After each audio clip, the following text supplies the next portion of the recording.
வணக்கம். இப்ப நான் சென்னை புத்தக கண்காட்சியில ஆனந்த விகடன் பிரச்சுரத்துல இருக்கேன். எனக்கு பிடித்த 5 ஆனந்த விகடன் புத்தகம்.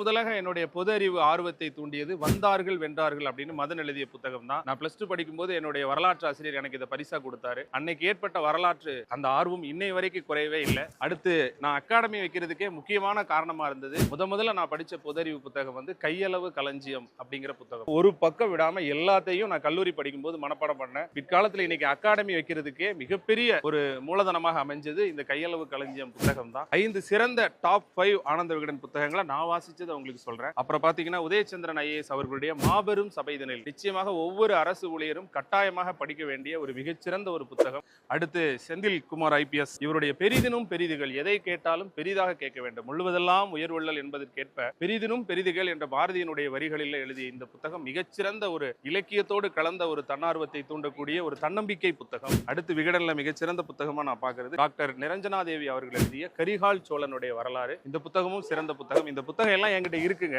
ஆனாலும் இன்னைக்கு நான் ஆனந்த விகடன் பிரசுரத்துல இந்த 5 புத்தகங்களும் ஏன் வாங்கினேன்னா, என் வாழ்வை உயர்த்திய புத்தகங்கள் நிச்சயமாக உங்க வாழ்க்கையை உயர்த்தும். இன்னும் எத்தனை முறைனாலும் இதை காசு கொடுத்து பணம் கொடுத்து வாங்கி எனக்கு பிடித்தவர்களுக்கு இந்த புத்தகத்தை நான் பரிசளிப்பேன். எனக்கு பிடித்த ஒரு மிகச்சிறந்த புத்தகத்தை வாங்கி என்னை சந்திப்பவனே மிகச்சிறந்த நண்பன் அப்படின்னு ஒரு அறிஞர் சொன்னாரு. அது போல நீங்களும் மிகச்சிறந்த நண்பர்களாக உங்களுடைய நண்பர்களுக்கு புத்தகங்களை பரிசளியுங்கள். வணக்கம்.